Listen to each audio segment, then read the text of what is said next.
हाय। तो आज जो है हम profit and loss, trading account, balance sheet यानी फाइनल अकाउंट कैसे बनाते हैं, क्या चीज़ें ध्यान में रखनी चाहिए जिससे कि हम मिस्टेक ना करें, रटना ना पड़े और बिना याद किए हुए हमें सब पता चल जाए। मतलब क्वेश्चन देखो, हाथ अपने ऑटोमेटिक चलेंगे। ठीक है, बस वीडियो को अच्छे से देखना, हेडफोन लगाओ या शांत जगह पे बैठो। मूड हो पढ़ने का तो देखो, ठीक है, वरना देखोगे किसी का भी देखोगे दिमाग में घुसेगा नहीं भाई साहब। ठीक है, मूड बनाओ, देखो, पढ़ो। ठीक है, अभी ध्यान दो, मैं आपको कुछ एग्जाम्पल दूंगा जिससे आप देखोगे कि यही जो एग्जाम्पल है यही अकाउंटिंग है। बस इसको लिखने का तरीका अलग है, जो कि अपनी अकाउंट्स में हम सीखेंगे कि इसको लिखते ऐसे है, पर है तो ऐसे ही। कैसे? जैसे एग्जाम्पल बताए वैसे अभी बताऊंगा। ठीक है, मतलब सारा जो अकाउंटिंग है वो प्लस माइनस है। बस इसको प्लस माइनस को इन्होंने डेबिट क्रेडिट से उसके अलग रूप से देख दिया, जिससे कि किसी को समझे ही ना कि ये प्लस कर रहे कि माइनस कर रहे, इसको बस डेबिट क्रेडिट कर दिया है। ठीक है, यही अकाउंटिंग है, बस इसके बाहर कुछ है ही नहीं। ठीक है, और ये वीडियो है जो है 10 साल 20 साल 30 साल मतलब जब तक ये दुनिया है तब तक वैलिड रहेगा, क्योंकि अकाउंटिंग जो है चेंज नहीं होगा, चाहे कितना भी सिलेबस चेंज हो जाए। फाइनल अकाउंट ही रहेगा। ठीक है, क्योंकि 2 + 2 4 ही होगा, वैसे ही डेबिट क्रेडिट जो है एक ही रहेगा। ठीक है ना? ठीक है, बहुत हो गया, अभी ध्यान दो। तो ये जो अकाउंटिंग है ये हम किसके बनाते हैं? जो कि सेल करता है। ठीक है, मतलब वो किसी से तो लेता है प्रोडक्ट और बेचता है। ठीक है ना? ये खुद बनाता नहीं है। ठीक है, खुद बनाने वाला नहीं है, जिसने किसी से तो लिया है और वो बेच रहा है। ठीक है, तो आप समझो, अभी एग्जाम्पल स्टार्ट हो रहा है। आप जो हो एक शोरूम वाले हो जो BMW कार्स बेचता है। क्या बात है, क्या बात है, अच्छी बात है। तो सबसे पहले BMW गाड़ी बेचनी है तो आपके पास गाड़ी होनी चाहिए। क्या बात है, कितनी बड़ी बात है, चलो तालियां हो जाए। ठीक है, हाँ, तो आपको मैन्युफैक्चर जो BMW का है उसके पास पहले ऑर्डर देना पड़ेगा। तो दिल्ली में समझो कि मैन्युफैक्चर वाला है, उसके पास पहले ऑर्डर देने का, दे दिया।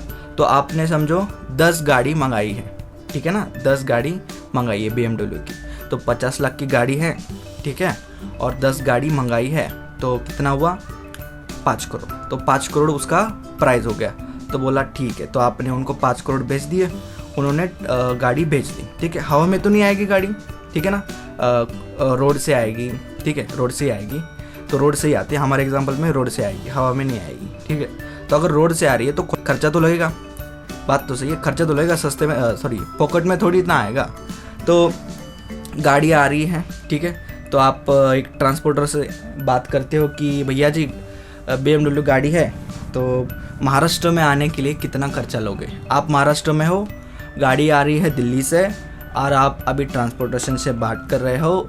तो उन्होंने कहा पर गाड़ी जो है मतलब उसका पर पीस, ठीक है, वो लगेगा लगभग समझो 1 लाख। ठीक है, अब 10 गाड़ी है तो 10 लाख खर्चा लगेगा। ठीक है, एग्जाम्पल है।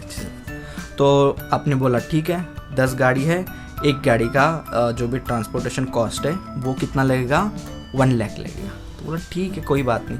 तो गाड़ी आ रही है, तो महाराष्ट्र में जैसे ही एंट्री मारेगी तो टोल नाका रहता है। टोल नाका मालूम है ना आपको, जिससे कोई भी स्टेट के अंदर या म्यूनसिपल जो भी रहता है एरिया, उसके अंदर अगर आ रहे हैं तो टोल नाका जो है आपको लगता है और उसका भी प्राइस जो है वो लेगा आपसे। ठीक है, ये जो एग्जांपल है ना, ये पूरा अकाउंटिंग है।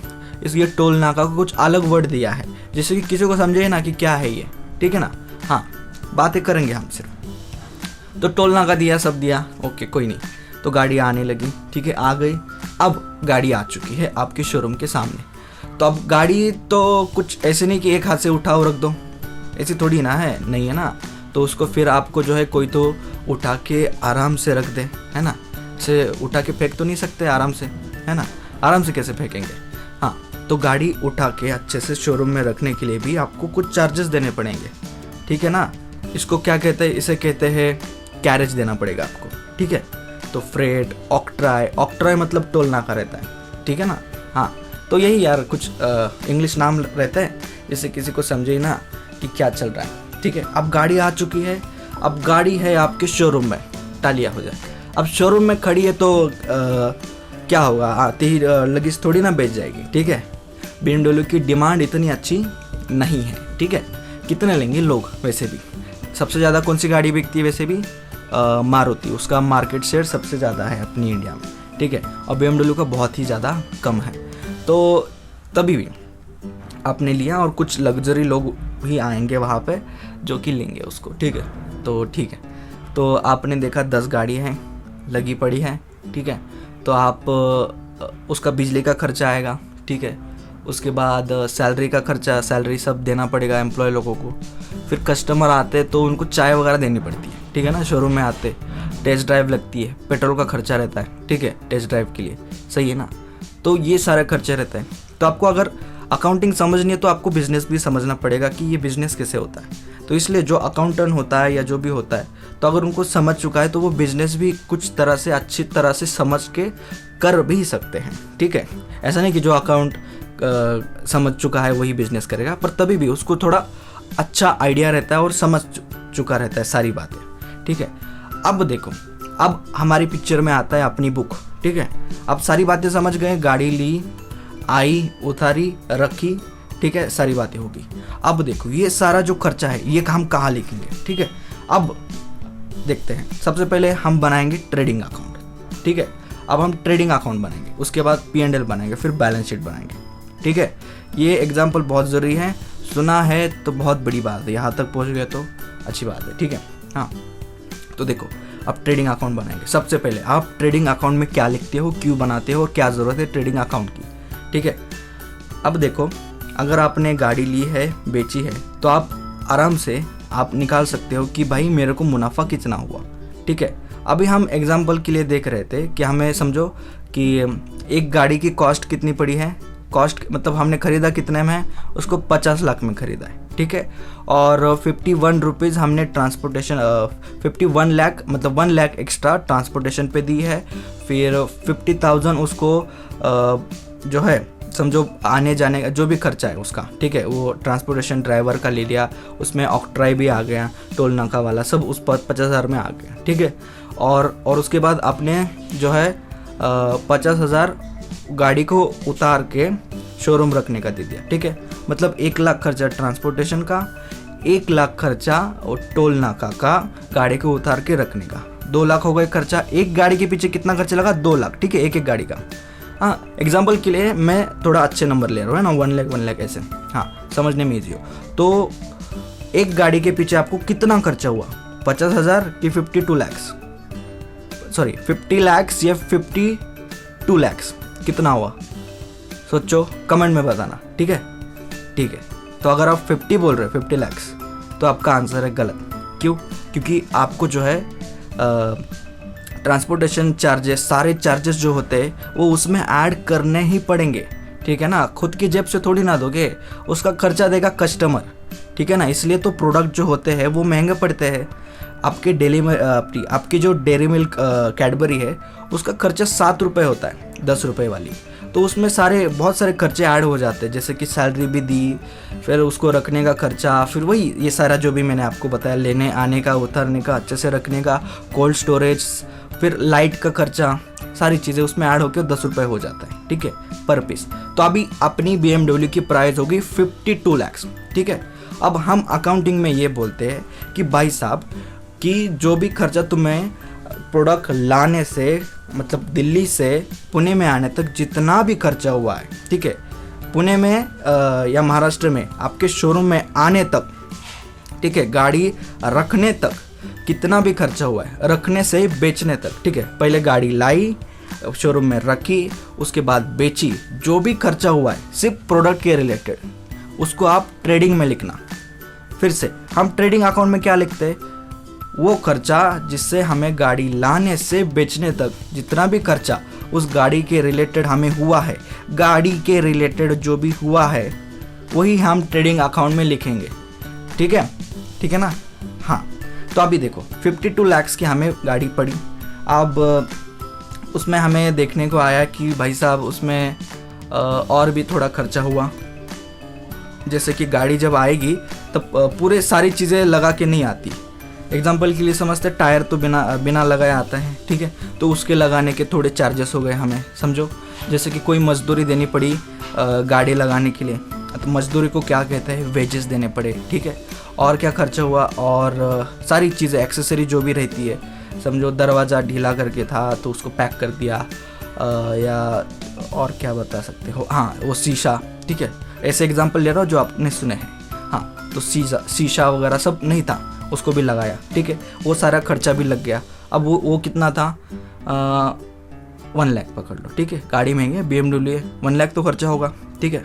अभी कितना खर्च हुआ, 1 लाख ट्रांसपोर्टेशन, 1 लाख वो कैरेज के, ऑक्ट्राई के और सारी चीज़ों के, गाड़ी उतारने से शोरूम रखने तक, और 1 लाख उसकी एक्सेसरी जो भी रहती है उसको ज्वाइन करने में लगा, बहुत सारी चीज़ें और रहती हैं उसको ज्वाइन करने में लगा। अभी टोटल कितना खर्च हुआ, 53 लाख खर्चा हुआ एक गाड़ी पे। अभी आप ईयर एंड होने आया, उसमें से आपने जो है सिर्फ कितने, 2 ही गाड़ी बेची। क्या बोल रहे हो, 2 ही गाड़ी बेची, ठीक है, 2 ही गाड़ी बेची। तो अभी जो है आपको उसके ऊपर हाँ, सबसे पहले गाड़ी बेची तो कितने को बेची, बात तो है ना, कितने को बेची, तो आपने गाड़ी बेची 60 लाख को, मतलब पर गाड़ी के पीछे आपने 7 लाख कमाया।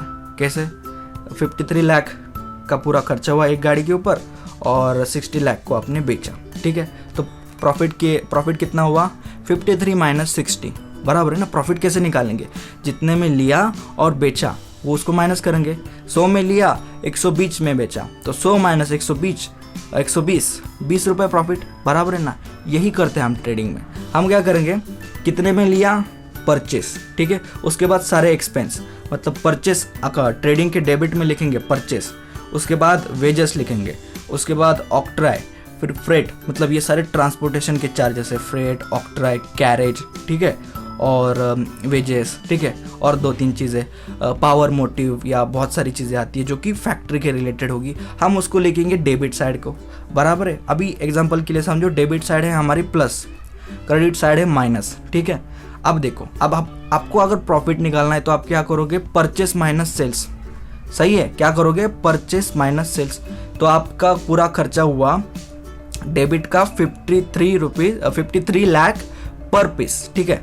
तो 53 में लिया, सेल्स की अमाउंट दिखाई आपने 60 लाख, तो 53 माइनस 60, 7 लाख आपका प्रॉफिट हुआ। बात सही है, समझ रहे हो ना। तो आप डेबिट में लिखेंगे परचेस, क्रेडिट में लिखेंगे सेल्स, ठीक है। तो अभी आप समझ रहे हो ना हम क्यों लिखते हैं क्रेडिट में सेल्स, ठीक है।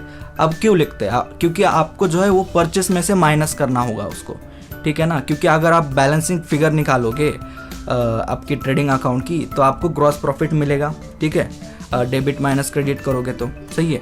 तो आप बोल सकते हो कि क्या हम परचेस में से सेल्स को माइनस कर सकते हैं, हाँ बिल्कुल कर सकते हो, पर ऐसा सही नहीं रहेगा, दिखने में अच्छा नहीं रहेगा, ठीक है ना। वो माइनस कर रहे हो तो एक ही जगह सब देखोगे तो खिचड़ी हो जाएगी, सही है ना। इसलिए हम अलग अलग लिखते हैं तो अच्छे से दिखता है। तो जो भी क्रेडिट में दिया है ट्रेडिंग के क्रेडिट में, वो सारा परचेस में से, उसके सारे एक्सपेंस में से माइनस हो रहा है, समझ रहे हो ना। तो वैसे ही तो निकलती है प्रॉफिट की अमाउंट। तो यही चलता है भाई साहब, ठीक है। अब कहोगे कि यार यही तो खर्चा होता है क्या, और भी खर्चे होते हैं। बात तो सही है आपकी, जैसे शोरूम है तो उसका खर्चा होता है सैलरी में, कोई एम्प्लॉय होगा उसका खर्चा होगा, कोई बंदा आया उसको चाय देनी पड़ेगी, ठीक है, हर विजिटिंग वाले को।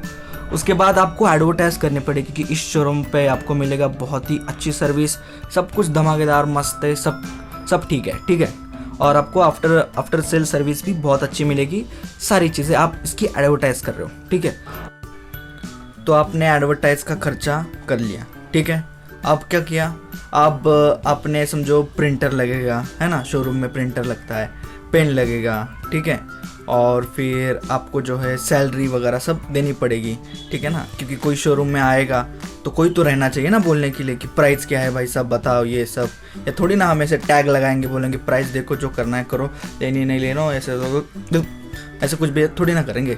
लोग तो रखने पड़ेंगे हमें, ठीक है, कोई मैनेजर रखना पड़ेगा जो हैंडल करेगा सारी चीज़ें, ठीक है। तो ये देखभाल के लिए सारे खर्चे जो कि ऑफिस के रिलेटेड है, कहाँ के रिलेटेड है, ऑफिस के रिलेटेड है, सही है। हम इसे ऑफिस के रिलेटेड क्यों बोल रहे हैं, जो कि मतलब उसको बेचने में मदद कर रहे हैं, ठीक है, मतलब डायरेक्टली रिलेशन नहीं है उनका प्रोडक्ट से, ठीक है, वो इनडायरेक्टली उसकी मदद कर रहे हैं, ठीक है, ऐसा कहते हैं। तो ये सारे खर्चे जो क्या है, ये सारे ऑफिस के खर्चे आते हैं, ठीक है, मतलब ये ऑफिशियल वर्क है, इसमें थोड़ा प्रोफेशनल आते हैं लोग, मैनेजर आता है जो कि 10th पास वाला नहीं होता है, थोड़ा कुछ अच्छी पोज रहती है उसकी, कुछ अच्छी क्वालिफिकेशन, कुछ अच्छा एक्सपीरियंस रहता है, सारी चीज़ें। तो थोड़ा ऑफिस वाला जो भी रहते हैं खर्चे, उसको हम जो है कुछ अलग अकाउंट में लिखते हैं, ठीक है। हम चाहे तो ट्रेडिंग में लिख सकते हैं, ठीक है, पर हमारे अकाउंटिंग के रूल, कुछ पॉलिसी ये कहती है कि देखो अगर कर ही रहे हो तो अच्छे से करना, ठीक है ना, वरना जो बनाया है लाने से आपकी शोरूम में आने तक का खर्चा उसको अलग रखो, फिर ये जो भी खर्चा कर रहे हो जो कि प्रोडक्ट के रिलेटेड नहीं है उसको अलग रखो, जिससे कि समझने में दिक्कत हो कि हमने कितने में खरीदा, ये डायरेक्टली हमें एक अकाउंट देख के ही पता चल जाए। क्योंकि आप देखो, अगर ट्रेडिंग आप अगर देख रहे हो आपके सामने स्क्रीन पे, तो आप देख सकते हो इसमें जो भी खर्चा हुआ है एक कार को अपने शोरूम तक लाने में, वो हम एक ही अकाउंट में दिखा रहे हैं, ठीक है ना, जिससे कि हमें प्रॉफिट पता चलने में कोई दिक्कत नहीं हो रही है, ठीक है ना। पर आजकल कैसा हुआ है कि कोई अपना ट्रेडिंग अकाउंट जो है रिवील नहीं करता है, ठीक है ना। मतलब बहुत से लोग हैं ना ऑफिशियली रिवील नहीं करते, क्योंकि वो डायरेक्टली हमें उनकी कॉस्ट पता चल जाएगी। मतलब अगर आप देखो, क्या डेयरी मिल्क वाला बताएगा कि आपकी ये जो कैडबरी है ये कितने में हमको बनाने में लगा है कॉस्ट, मतलब 5 रुपये क्या एक पर पीस पर पैकेट लगा है या 3 रुपये लगा है, कोई नहीं बताता कितने में कैडबरी बनी है, सही है ना। तो कोई बताता नहीं, पर तभी भी अकाउंटिंग के लिए समझना ज़रूरी है, और ये अंदर ही अंदर होता है, कोई पब्लिश नहीं करता है, मतलब ऑफिशियली पब्लिकली नहीं होता है, समझ रहे हो ना। तो क्या समझे हम कि अगर फैक्ट्री का खर्चा है या कोई प्रोडक्ट को बेचने तक का जो खर्चा है, ठीक है, वो हम उसको एक अलग अकाउंट में बनाएंगे, उसका नाम रखेंगे ट्रेडिंग अकाउंट।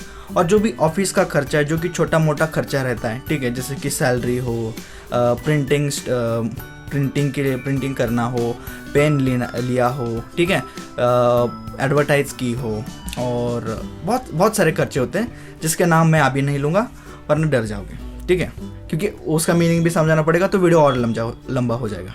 डरने की बात नहीं है कुछ, हाँ, तो समझे कि नहीं। तो उसको हम लिखते हैं एक अलग अकाउंट में, उसका नाम है प्रॉफिट एंड लॉस अकाउंट, जिसमें हम सिर्फ ऑफिस के खर्चे दिखाते हैं, ठीक है। हम चाहे तो एक जगह लिख सकते हैं, पर हम लिखते नहीं है क्योंकि दिखता अच्छा नहीं है, समझ रहे हो ना। हाँ, बस कोई बात नहीं। तो अभी ये देख के क्या समझता, अभी डेबिट में हम सारे खर्चे लिख रहे हैं, सही है। खर्चे तो एक्चुअली परचेज खर्चा नहीं है, पर तभी भी उसको ऐसे लिखा जाता है कि वो हमें प्रॉफिट दे दिया जाए, ठीक है। तो कुछ डेबिट में सारे हम खर्चे लिखेंगे, ठीक है, क्रेडिट में हम सारे इनकम लिखते हैं, ठीक है। तो ये डेबिट में खर्चा, क्रेडिट में इनकम, इस अकाउंट को क्या कहते हैं, इस अकाउंट को नॉमिनल अकाउंट कहते हैं। मतलब ट्रेडिंग एक कौन सा अकाउंट है, ये एक नॉमिनल टाइप अकाउंट है। ट्रेडिंग एक कौन सा टाइप का अकाउंट है, ये नॉमिनल टाइप का है, जिसमें डेबिट में सारे खर्चे लिखते हैं और क्रेडिट में सारे इनकम लिखते हैं, ठीक है। Debit all expenses and losses, credit all income and gain. हाँ, ये पोएम सुनी रहेगी आपने, ठीक है। तो ट्रेडिंग भी नॉमिनल है, प्रॉफिट एंड लॉस भी एक नॉमिनल अकाउंट है, समझ रहे हो ना। हाँ, तो ये एग्जाम्पल आपको समझा कि नहीं समझा, और इससे कुछ मिला है कि नहीं, ठीक है ना, मतलब कुछ समझ में आया कि नहीं। ज़्यादा देखो रटने की तो ज़रूरत नहीं है, ठीक है। तो देखो हमें 17-18 मिनट जो भी है मैं आपको एग्जाम्पल बताने के लिए दे दिया हूँ, ठीक है, जिससे आपको क्लियर होना ही चाहिए कि हम चीज़ें क्यों लिखते हैं, कहाँ लिखते हैं, किस वजह से लिखते हैं, ठीक है। और रियल वर्ल्ड में भी यही चलता है। रियल वर्ल्ड में आप अगर देखने जाओ तो लिखने का तरीका अलग है। क्या है, लिखने का तरीका अलग है। मैं आपको रिलायंस का प्रॉफिट एंड लॉस दिखाता हूँ, ठीक है। तो आप देख सकते हो ये रिलायंस का प्रॉफिट एंड लॉस अकाउंट है, ठीक है। बहुत बड़ी बड़ी फिगर है, बहुत अलग अलग नाम हो गए जो आपने पहले सुने नहीं होंगे, पर ऐसे ही है, ठीक है। तो इसको बनाने के लिए, मतलब ये बनाए सही है कि नहीं, ठीक है, कुछ अलग बात बता देता हूँ। ये अगर ये जो प्रॉफिट एंड लॉस और बैलेंस शीट ये सही बनी कि नहीं, इसको चेक करने के लिए कितना पैसा दिया रहेगा रिलायंस वालों ने, बताओ, कोई गैस, एनी गैस। 40 करोड़ दिया है। कितना दिया है? 40 करोड़। अच्छा, कितने दिन का दिया? ये सिर्फ 3 महीने का दिया है। अच्छा, तो वो किन को देते हैं? जो भी चार्टर्ड अकाउंटेंट होते हैं, ठीक है, सीए सुना रहेगा आपने, चार्टर्ड अकाउंटेंट, उनको दिया जाता है। और सिर्फ चेक करने के लिए कि भाई ये सही है कि नहीं है, उनको उसको कहते हैं ऑडिट। क्या कहते हैं? ऑडिट। तो भाई साहब, अगर आपको अकाउंट समझा तो स्कोप जो है खतरनाक है, ठीक है। कमाने की लिमिट है ना, वो स्काई है, लिमिट ही नहीं है, आप कितना भी कमा सकते हो, ठीक है। तो आप अगर आप अकाउंट समझे, और सारी बातें समझे, आपकी सारी बातें कंसेप्ट सारे क्लियर हो गए, तो आप आगे जाके सीए कर सकते हो। मतलब सीए क्या है वो अलग अलग टॉपिक है, पर वो करके आप मतलब समझो कि अकाउंट करने से बहुत कुछ होगा। 12th पास होना मत देखो, बहुत छोटी चीज़ है 12th पास होना, आप नॉलेज के पीछे भागो, ठीक है। एजुकेशन क्या होता है, स्किल एक्वायर करो, नॉलेज एक्वायर करो, क्लियरिटी रखो, कंसेप्चुअल क्लियरिटी रखना। भाई साहब पैसा ही पैसा है, ठीक है। और पैसे के साथ अगर आपको अकाउंट पसंद भी आ गया तो भाई साहब मज़े करते करते कमाओगे, समझ रहे हो ना। इसलिए तो मैं ज़्यादा अकाउंट पे स्ट्रेस दिया इतना कि आप फाइनल अकाउंट समझे तो सारी बातें समझोगे। और आपके अगर मार्क्स आ गए, अच्छे मार्क्स आ गए, तो अच्छे मार्क्स से क्या होता है, लोग बोलते हैं अच्छे मार्क्स से क्या होगा, अच्छे मार्क्स से आता है कॉन्फिडेंस, ठीक है ना, कॉन्फिडेंस आता है। तो कॉन्फिडेंस भाई साहब मार्केट में नहीं मिलता, ठीक है ना, उसको बनाना पड़ता है, और अच्छे मार्क्स वही देते हैं अपने को। तो ये होगी बहुत एक्स्ट्रा बात, ज्ञान की बात छोड़ दो, ठीक है। आप समझो ना क्या होता है क्या नहीं होता है। अच्छा अब ये समझे भाई खर्चा होता है तो हम ट्रेडिंग P&L में एडजस्ट कर लेंगे, ठीक है भाई साहब, कोई दिक्कत नहीं है, ट्रेडिंग P&L में एडजस्ट कर लेंगे, ठीक है। पर क्या यही बिजनेस है क्या, खर्चा होगा और बेचो, यही तो थोड़ी बिजनेस है। अब आपके पास शोरूम है, शोरूम क्या है, आपने शोरूम खरीदा है, उसको कहाँ शो करोगे, ट्रेडिंग P&L में तो शो नहीं कर सकते हो। आपका शोरूम खर्चा नहीं है, आपकी वो ये है प्रॉपर्टी है, और प्रॉपर्टी को हम कहते हैं एसेट। क्या कहते हैं, एसेट। जो आपका उसके ऊपर मालिकाना हक है, वो अपनी चीज़ है भाई साहब, ठीक है। वो पेन, ये आपका मोबाइल, ठीक है, पापा ने मम्मी ने दिया, ठीक है, पर तभी भी आप आपकी बैलेंस शीट में आपका मोबाइल लिख सकते हो, गाड़ी है, साइकिल है, उसको भी लिख सकते हो, पेन को भी लिखो, हाँ, अपनी बैलेंस शीट कुछ भी लिख सकते हो, हाँ। और हाँ एक खास बात, अगर आपको ये बैलेंस शीट करके क्या होगा भाई साहब, ठीक है, क्या होगा क्या, तो बैलेंस शीट पे ही बैंक लोन देती है, बैलेंस शीट देख के ही बैंक जो होती है वो लोन देती है। अगर रिलायंस को लोन चाहिए तो वो जाके नहीं बोल सकते भाई साहब 100 करोड़ चाहिए मेरे को, नहीं, किस बेसिस पे देगी, तो वो देखेगी बैलेंस शीट उनकी क्या है, ठीक है ना। तो बिजनेस जो है वो अकाउंट के रिलेटेड है, और अकाउंट ही बिजनेस है, ठीक है, मतलब सीए वालों के लिए अकाउंट ही बिजनेस है, ठीक है, समझे ना, एक्स्ट्रा बातें बता रहा हूँ, हाँ। तो एक्स्ट्रा बातें जाननी चाहिए, ये 12th में नहीं बताता भाई साहब, सब बोलते हैं मार्क्स के पीछे भागो, मार्क्स ठीक है यार, मार्क्स के कॉन्फिडेंस आता है, बताया मैंने, और तभी भी आप नॉलेज एक्वायर करोगे तो भाई साहब कुछ अलग ही लेवल पे जाओगे तुम, ठीक है। एक्स्ट्रा बातें बताऊंगा थोड़ी, अगर पसंद नहीं आते तो बोल दो भाई एक्स्ट्रा ज्ञान नहीं चाहिए, हमें सिर्फ मार्क्स कैसे लाना है बता दो, ठीक है ना, मेरे कोई दिक्कत नहीं, सिर्फ मार्क्स कैसे लाना बताऊंगा। तो बैलेंस शीट आपने देखा, ट्रेडिंग क्यों बनाते हैं, हमको पता चलता है हम क्यों बनाते हैं, हमें ग्रॉस प्रॉफिट चाहिए, कि हमें ग्रॉस प्रॉफिट कितना आई है उससे हमें पता चलता है। प्रॉफिट एंड लॉस क्यों बनाते हैं, क्योंकि हमें नेट प्रॉफिट चाहिए। अभी ग्रॉस प्रॉफिट क्या होता है भाई साहब, क्या होता है, चलो ग्रॉस प्रॉफिट आपको बताता है कि आपने जो प्रोडक्ट खरीदा है उसके ऊपर आपको कितना प्रॉफिट हुआ है, वो होता है ग्रॉस प्रॉफिट। नेट प्रॉफिट वो बताता है कि बाकी अदर जो भी खर्चे होते हैं वो आपने कितने कर लिए, तो वो सारा उससे रिलेटेड होता है, ठीक है ना, सारी प्रॉफिट की बात है। बैलेंस शीट क्यों बनाते हैं, वो स्टेटमेंट है, ठीक है, वो दिखाती है आपकी क्या पोजीशन है अभी। तो अब हम आते हैं बैलेंस शीट पे। आई होप आपको ट्रेडिंग P&L समझा हो, ठीक है ना। मैं चाहूँ तो आपको एक चीज़ें बता सकता हूँ कि परचेस का मीनिंग क्या है, वेजेस का क्या है, पर आप ये एग्जाम्पल अगर आपके दिमाग में बैठ गया तो बात खत्म हो गई, ठीक है ना, बात हो गई खत्म। अभी बैलेंस शीट पे आते हैं। आपका शोरूम है, शोरूम का कीमत जो है वो 2 करोड़ है, ठीक है, ज़मीन वगैरह सब सारा इंफ्रास्ट्रक्चर POP वगैरह सब बेस्ट किया है, 2 करोड़ है, ठीक है। आप बैलेंस शीट में कहाँ दिखाओगे ये शोरूम, ठीक है, क्योंकि देखो शोरूम क्या खर्चा है आपका, नहीं, आपका प्रॉपर्टी है वो, ठीक है, तो उसको दिखाओगे एसेट साइड। एसेट मतलब क्या होता है, आपकी जो भी प्रॉपर्टी होती है वो एसेट होती है। अब प्रॉपर्टी क्या होती है, प्रॉपर्टी मतलब जो भी चीज़ें जो आपने खुद खरीदी हो, ठीक है, आपका उसके ऊपर मालिकाना हक है, आप उसके ओनर हो, वो प्रॉपर्टी होगी। और क्या होगी, और कैश भी प्रॉपर्टी है आपकी, कैश भी जो है आपका ही है, तो आपकी चीज़ें एसेट में आएगी, ठीक है, जो कि खर्चा नहीं है वो एसेट में आएगी, और जो भी कैश रिलेटेड और जो भी प्रॉपर्टी है वो एसेट में आती है। लायबिलिटी में क्या आती है, लायबिलिटी में वो सारी चीज़ें जो आपने उधार ली है, आपको देनी है किसी को, तो ठीक है, वो सारी लायबिलिटी में आएगी। सबसे शॉर्ट में मैंने बता दिया, लायबिलिटी मतलब किसी को तो देना है, एसेट मतलब आपका ही है वो, और नहीं तो आपको किसी से तो आना है, देना लायबिलिटी है, और एसेट आपका ही है या किसी से तो आना है। अगर आपने किसी को पैसा उधार दिया, आपने दिया है, तो आप एसेट में ही लिखोगे और आप बताओगे कि किसी से तो हमें पैसा मिलेगा, ठीक है, क्योंकि हमने उनको उधार दिया है। तो मिलेगा तो कैश या बैंक में ही होगा, और कैश या बैंक आपका ही है, इसलिए हम एसेट में लिखते हैं। अब ये क्या होता है, किसी को तो देना पैसा, वो होता है डेटर, ठीक है, उधार देना। या आप कह सकते हो आपने जो गाड़ी बेची है या आपने वो जो है गाड़ी वो उधार में बेची है, ठीक है, तो भी आप डेटर में लिख सकते हो, समझ रहे हो। हाँ, तो बैलेंस शीट बहुत ज़रूरी है। इससे आगे जो है आपको, अगर आप समझो सीए बन गए, ठीक है, या कुछ भी कर लिया आगे जाके, समझो बिजनेस खोल दिया, तो आपको जो है बैलेंस शीट देख के ही लोन दिया जाएगा, ठीक है ना। बहुत एक्स्ट्रा बात है ये। हाँ, तो एसेट साइड में ये सारी बातें लिखेंगे हम। तो कौन सी, पहले आपका शोरूम लिखेंगे, ठीक है। हाँ, और क्या लिखेंगे, आपका सोफा है ना, फर्नीचर आपका जो भी है, ठीक है, बैठने के लिए अच्छी जगह, बेस्ट क्वालिटी चेयर्स, ठीक है, वो सारी आपके एसेट है, ठीक है। जो भी एसेट मतलब एक या दो 3 साल से ज़्यादा आप यूज़ करने वाले वो एसेट आ जाएगी, ठीक है। और क्या चीज़ें आ सकती, और आएगी आपका कोई भी कह सकते हो, और क्या आ सकता है, आपने क्या क्या लिख लिया, पहले शोरूम लिख लिया, फर्नीचर लिख लिया, ठीक है, और बस यही आएगा आपके शोरूम में। और क्या है, कुछ नहीं है, ठीक है ना, बस यही है।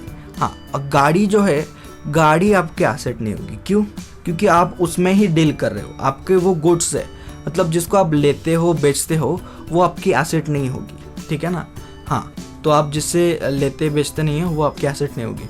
समझो आपके पास 2 व्हीलर है, ठीक है, आपके पास 2 व्हीलर है, तो क्या वो परचेस में ऐड होगा, नहीं, क्योंकि वो आपका है, ठीक है, आप उसमें बिजनेस नहीं करते, आप 2 व्हीलर का बिजनेस नहीं है, आपका BMW का बिजनेस है। तो 2 व्हीलर मोटरसाइकिल भी आप एसेट में लिख सकते हो, ठीक है। ये सारी आती है चीज़ें। आपके पास बैंक बैलेंस 100 करोड़ पड़ा है, ठीक है, ऐसे ही पड़ा है फालतू में, उसको लिख लो। फिक्स डिपॉजिट किया आपने, ठीक है, 50,000 करोड़ का फिक्स डिपॉजिट किया, ठीक है ना, ज़्यादा अमाउंट है क्या, कोई नहीं, बाद में जीरो गिनते बैठना। हाँ, तो 50,000 करोड़ का आपने फिक्स डिपॉजिट किया है, ठीक है ना, वो भी एसेट में आएगा। समझ रहे हो ना क्या आता है एसेट में, ठीक है। ये समझो, ये आप बातें जानते हो, ठीक है, बस इसको लिखना कहाँ पे, इसको क्यों लिखते हैं, यही बातें तो सीखनी है, और इसको लिखने का नियम है, वही बातें आपको मैं बता रहा हूँ। अब ये बातें आएगी एसेट की, और 2-3 चीज़ें आएगी, उसको हम बाद में देखेंगे, ठीक है।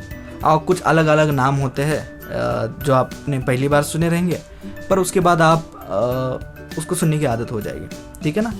अब आते हैं हम लायबिलिटी पे। तो अभी आप अगर अकाउंटिंग, मतलब आप अगर फाइनल अकाउंट बना रहे हो, तो आप क्या दिमाग में रख के अकाउंटिंग करोगे, मतलब आप किस एंगल से अकाउंटिंग करोगे। क्या आप ये देखोगे कि मैं ओनर हूँ तो मैं अकाउंटिंग कर रहा हूँ, नहीं, आप ये दिमाग में रखना कि मैं एक अकाउंट हूँ, ठीक है। क्या हो, बैलेंस शीट जब बनाओगे तब दिमाग में रखना कि मैं एक खुद बैलेंस शीट हूँ, ठीक है।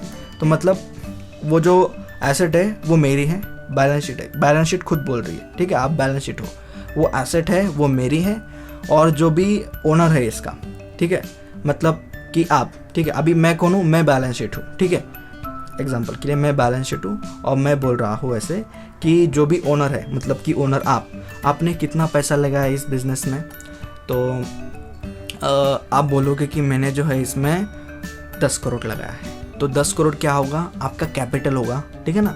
जो भी आपने पैसा लगाया है या जो भी आपने पैसा लेके आए हो वो आपका कैपिटल होगा। अच्छा, कैपिटल कौन सी साइड दिखाता है, मतलब कैपिटल क्या होता है, डेबिट होता है कि क्रेडिट होता है, तो कैपिटल होता है क्रेडिट। अच्छा, अब ये क्यों बोलोगे, आपने तो पहले बोला कि लायबिलिटी में मतलब जो भी चीज़ें होती है देना, ठीक है, जो भी आपने बाहर से लिया है उसको देना, वो हम लायबिलिटी में लिखते हैं। तो कैपिटल तो मेरा है, ओनर बोल रहे हो ना, ऐसे मैं कौन हूँ, मैं तो बैलेंस शीट हूँ, तो ओनर कह रहा है कि कैपिटल मेरा है, इसको एसेट में लिखो, लायबिलिटी में क्यों लिख रहे हो। हाँ, ऐसा डाउट आ रहा है, बहुत बड़ी बात है, अच्छी बात है, कीप इट अप। तब मैं बताता हूँ इसका रीज़न। आप देखो, मैंने कहा कि मैं एक बैलेंस शीट हूँ, तो मैं क्या कहूँगा कि देखो ये कैपिटल आपका है, इसलिए तो मैंने क्रेडिट में लिखा है, ठीक है ना, क्योंकि ये मुझे आपको देना है, ठीक है ना, आपको देना है, ये मेरा नहीं है, ये मेरा नहीं है, ये आपका है, ठीक है। ये बैलेंस शीट ओनर को कह रही है, इसलिए हम इसको क्रेडिट में लिखते हैं, समझ रहे हो ना। हाँ, तो लोन भी बाहर वाले का, ये भी मुझे देना है, बैलेंस शीट कह रही है। तो ऐसे सोचोगे तो इजी होगा ना। तो लायबिलिटी में जो भी देना है, जैसे कि आपने किसी दोस्त से लेके, ठीक है, 10 करोड़ आपने कैपिटल लगाया है, ठीक है, और उसमें आपने सोचा कि यार 10 करोड़ से कुछ नहीं होगा, ठीक है ना, क्योंकि मेरे को और भी गाड़ी चाहिए और बहुत कुछ खर्चा लगता है। तो आपने कहा 2 करोड़ मेरे को और चाहिए, तो आप लोन लोगे। लोन किसका, आपका है? नहीं, बैंक का है, ठीक है। तो आप कहाँ लिखोगे? लायबिलिटी साइड लिखोगे। आपने कुछ गाड़ी जो ली है, ठीक है, अभी जो गाड़ी ली है आपने 10 गाड़ी ली है BMW की, उसमें से आपने 5 गाड़ी का पेमेंट किया है, ठीक है, 5 गाड़ी का पेमेंट किया और 5 गाड़ी का पेमेंट रह चुका है। तो मतलब 2.5 करोड़ पेमेंट रह चुका है, तो वो आपने उधारी पे लिया है, तो वो हो जाएगा, वो जो दिल्ली वाला है वो हो जाएगा आपका क्रेडिटर, मतलब आपको उसको 2.5 करोड़ देना है, तो वो हो जाएगा क्रेडिटर, ठीक है ना। तो ऐसा होता है, ठीक है, समझे? यही है अकाउंट। इधर तक अगर आप पहुंच चुके हो तो यार क्या बात है, बहुत बड़ी बात है। और आपको समझ जाए कि मैंने क्या कहा है तो वाजिबा, आपको ज़्यादा कुछ करने की ज़रूरत नहीं है। आपने एक बिज़नेस क्या होता है वो समझा, और आपने अकाउंटिंग कैसी होती है वो समझा, ठीक है। अभी बस हम कुछ अगली वाली वीडियो में जो है क्वेश्चन सॉल्व करेंगे और देखेंगे क्या होता है ये, ठीक है। इतना हार्ड नहीं यार, ये क्या पता है, यही तो अकाउंटिंग यार, ये तो रियल लाइफ एग्जांपल है, ठीक है ना। ऐसे ही तो होता है रियल लाइफ में, ऐसे ही तो होता है सारी चीज़ें, बस इसको लिखने का तरीका अलग है, ठीक है। प्लस माइनस हम, अगर आपको समझो असलियत में आप सच में शोरूम वाले हो रियल लाइफ में, ठीक है, 53 लाख का पर पीस पड़ा है आपको, गाड़ी का पर यूनिट पड़ा है, ठीक है, तो आपने उसको 60 लाख में बेचा, तो आप आपका प्रॉफिट कैसे निकालोगे? 53 माइनस 60, बात सही है ना। तो यही तो करते हैं हम ट्रेडिंग में। अगर आपको अकाउंट नहीं आता है तभी भी आप प्रॉफिट निकाल सकते हो, सही है ना। हाँ, तो यही तो है, बस आपको अभी आपको दिखाना है कि भाई साहब हमने प्रॉफिट ये कैसे निकाला, किस बलबूते पे हम बोल रहे हैं कि हमें 7 लाख का प्रॉफिट हुआ है, ठीक है। अच्छा, प्रॉफिट दिखा के क्या कर सकते हो आप? आपको लोन कैसे मिलेगा? आपको प्रॉफिट ही नहीं कमा रहे हो। अब 53 लाख में खरीद ले हो और 50 लाख को बेच रहे हो, ठीक है, 3 लाख का प्रॉफिट लॉस करा रहे हो, सही है ना। तो आपको लोन कौन देगा? क्योंकि लोन जो है वो आपको प्रॉफिट देख के ही देते हैं, आपका एसेट देख के ही देते हैं, ठीक है। बहुत सारी बातें होती है और करंट नॉन करंट सारी चीज़ें देखनी पड़ती हैं, उसके बाद ही देते हैं, ठीक है ना। तो आप बोलोगे यार मेरे को प्रॉफिट हो रहा है, बात सही है, तो फिर मेरे को लोन कैसे देंगे? अब ये देखो, आपको उनको जो है आपका प्रॉफिट एंड लॉस अकाउंट भी दिखाना पड़ता है बैलेंस शीट के साथ। आपका पूरा वो सारी चीज़ें देखेंगे, बिजनेस कैसे स्टार्ट किया, कहाँ से किया, सब किया, और आप कौन हो, क्या हो, सब सारी चीज़ें देख के ही लोन देंगे, ठीक है ना। तो आपको अकाउंटिंग आनी चाहिए जिससे आपको लोन मिले। लोन नहीं मिले, लोन तो मिलेगा ही, और बहुत सारी बातें होती है। आपका बिजनेस का रेपुटेशन दिखता है, आप कितनी बड़ी कंपनी हो, क्या हो, और क्या है आपकी पोजीशन, ये सारे आपके अकाउंट्स बताते हैं, ठीक है। अब क्या यही होगा? क्या यही बिजनेस होते हैं? नहीं, बिजनेस तो बहुत होते हैं, बिजनेस के तरीके अलग होते हैं, बहुत सारे बिजनेस होते हैं, है ना। जैसे किसी ने समझो कोई पार्टनरशिप की है, जैसे कि ये जो शोरूम है ये समझो आपने अकेले नहीं बनाया है, पर ऐसा ज़रूरी है कि अकेला ही हो कोई शोरूम वाला? नहीं, 2-3 लोग हो सकते हैं, सही है ना। तो उसकी अकाउंटिंग कुछ अलग होगी, या समझो 2-3 लोग से ज़्यादा कुछ नहीं होगा, पर थोड़ा सा अकाउंटिंग अलग होगी।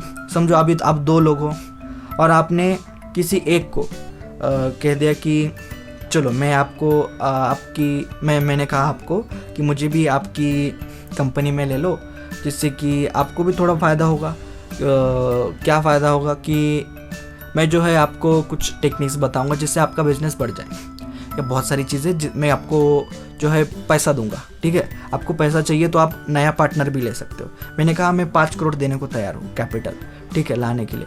तो आपने कहा ओके, मैं आपको अपनी पार्टनरशिप में ऐड करता हूँ। तो अगर कोई पार्टनर आ रहा है तो उसकी भी अकाउंटिंग अलग होती है, समझ रहे हो ना। हाँ, तो ये चीज़ें होती हैं, इसको बस आपको मालूम है, पर इसको करना कैसे यही नहीं मालूम है।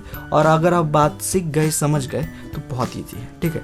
अकाउंट बहुत ही बढ़िया है, इससे आपको 12th में पास होने में नहीं, लाइफ में भी बहुत काम आता है, ठीक है। मैंने एक्सपीरियंस किया है, चलेगा। हाँ, तो बहुत सारी बातें होती है, आप समझ चुके हो, मैंने बहुत बातें आपको बता दी है, नहीं समझा है 2-3 बार वीडियो को देखो, ठीक है, दिमाग में बैठ जाएगा।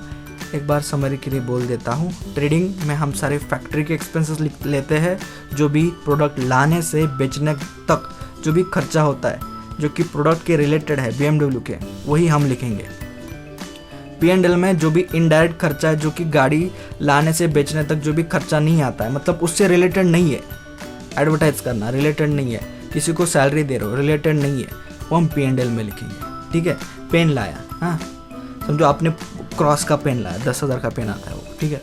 अब शोरूम बड़ा है भाई साहब, दिखाओ तो करना पड़ता है, ठीक है ना। लोग कैसे आएंगे, यही तो चलता है, पैसे ना हो या हो दिखावा करना पड़ेगा, ठीक है। यही होता है, ठीक है। हाँ 10,000 का आपने पेन लाया क्रॉस कंपनी का, ठीक है, उसको भी आपको सैलरी P&L अकाउंट में दिखाना पड़ेगा, प्रॉफिट एंड लॉस में।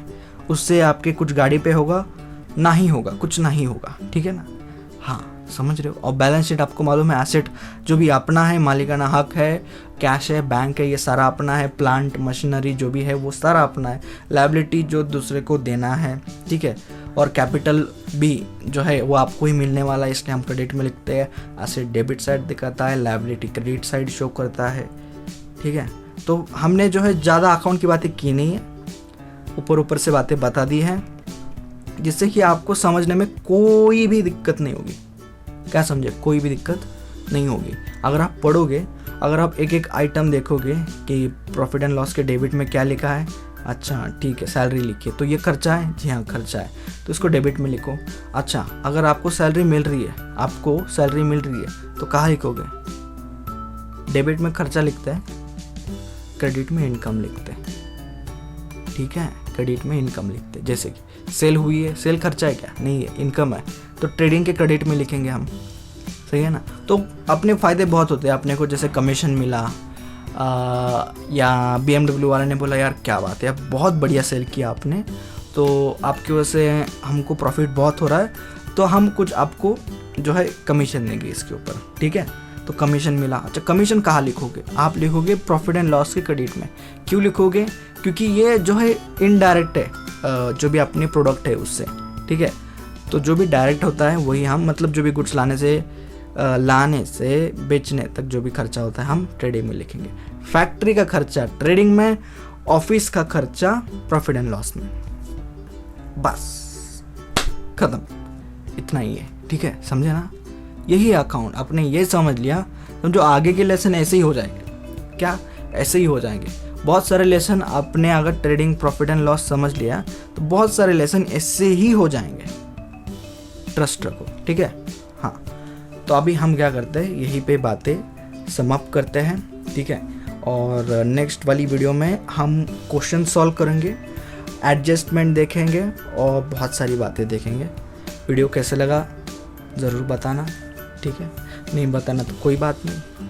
और हाँ अगर आपको अच्छा लगा तो लाइक कर दो, नहीं लगा तो डिसलाइक कर दो, कुछ तो कर दो, है ना, कुछ ना करो तो भी चलता है। हाँ चलो ठीक है, बाय बाय, अच्छे से रहो, मस्त रहो और सब्सक्राइब करो, जिससे नेक्स्ट वीडियो आया तो समझेगा। अब बेल आइकन दबाना, ठीक है, सब्सक्राइब पे दबाओगे तो कलर चेंज होता है, ट्राई करके देखना। चलो बाय बाय।